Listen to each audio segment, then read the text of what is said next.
As far as gaming icons go, there are few more recognisable than Crash Bandicoot.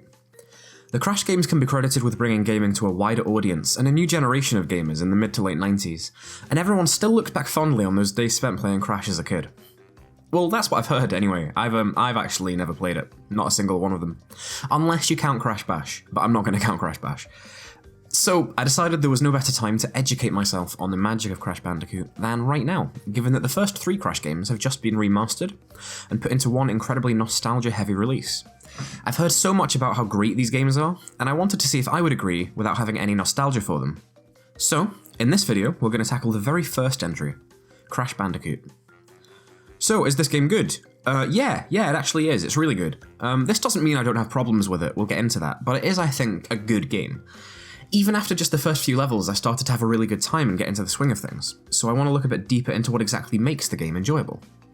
Let's start with the visuals. Honestly, it's stunning, but you don't need me to tell you that, just look at the screen. I was really impressed by the detail and care put into all of the visual assets, ranging from the elements in the foreground and background to the intricacies of individual enemy design. Particularly the bosses were quality, and the realism put into the atmosphere is really evocative. I think the star of the show here is Crash himself though, as he should be. He just looks brilliant, and he seems to stick pretty faithfully to his original design, which I think was the right choice. This trilogy was published by Activision, and we've seen what can happen there, so I'm chuffed that his design has remained consistent. There are some smaller visual details that I'm also happy with. I like that when you collect a Wumpa fruit, it actually travels up to the counter in the top left.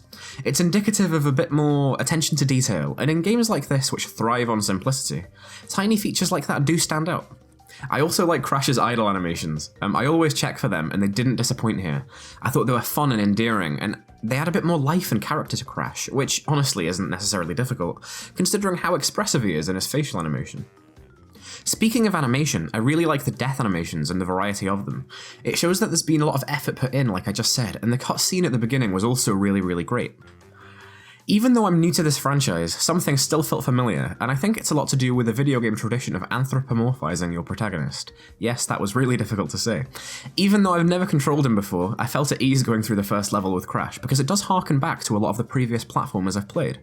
The basic mechanics are very recognisable, and with this I want to move on to looking a bit closer at the gameplay and level design in the first Crash game. Crash's level design is really solid, without a doubt the best thing about the game in my opinion. A game always has to teach you how it works independently, the things that make that game individual, and in a platformer, in particular a very linear platformer like this, the game has to be very specific about how it teaches you. The best way to teach in these situations is by doing, and this game gives an absolute masterclass in didactic game design. So an example of this, let's start off with Insane Beach, the very first level.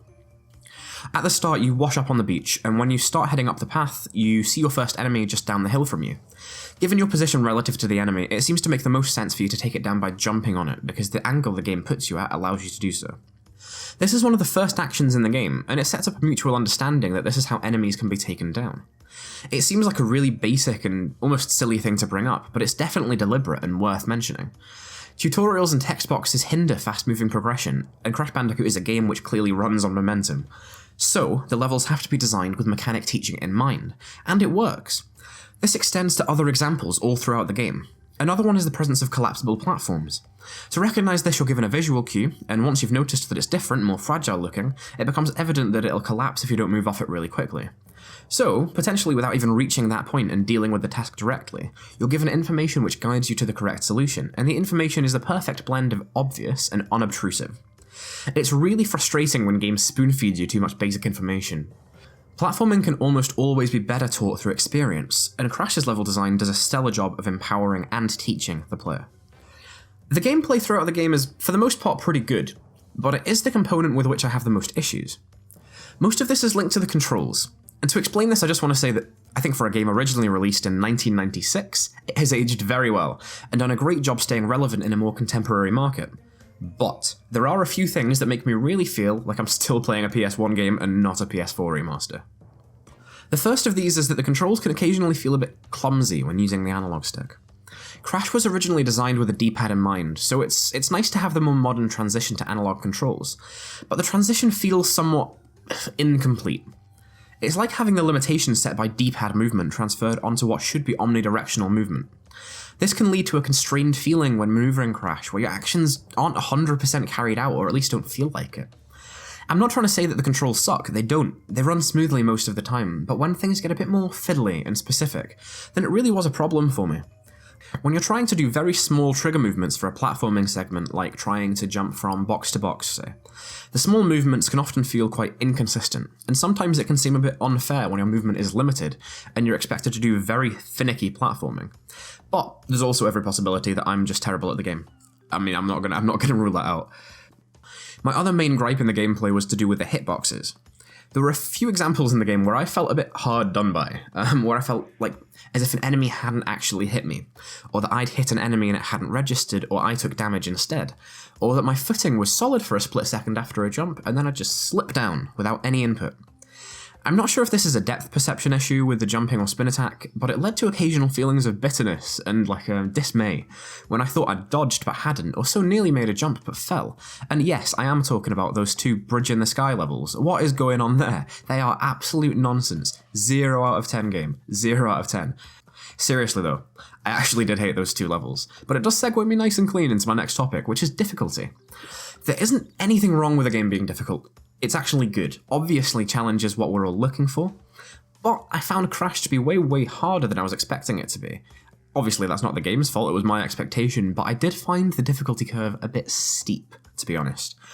The game introduces you very easily, very softly, but then hits you a bit after the first boss. I think this might be difficult to get if you played it as a kid. I'm sure the muscle memory would kick in pretty instantly playing it now, to be honest. It did for me when I replayed Spyro 2 recently, because I played the death out of that game as a kid. But yeah, this is very difficult. A lot of Crash is based on reading environmental patterns, and I enjoyed that aspect of it. You can time it, and you can make sure that you're doing the right thing. But when interspersed with the occasional iffy bit of platforming like I brought up earlier, it can occasionally verge on being frustrating, especially nearer the end. I liked the boss battles, they were very old school, and I was into that. I find pattern-based combat like this has diminished in the mainstream as gaming has evolved, but it's nice and refreshing to lose a few times but see yourself improving every time as you acclimatise more and more to the routine you need to learn. This same feeling does appear through the main game too. Every level is its own collection of individual puzzles and challenges, each of them normally providing something new. And it is usually hard to start, but it does become easier and easier, and as a consequence, it's pretty gratifying and rewarding for the player. I haven't mentioned the music yet, and it's because I don't really have much to say about it. The soundtrack was good, especially in terms of how appropriate it was for the settings. Every song seemed to fit the atmosphere and environment of its respective level, but there was only one instance where I actually thought, this is a cracking song.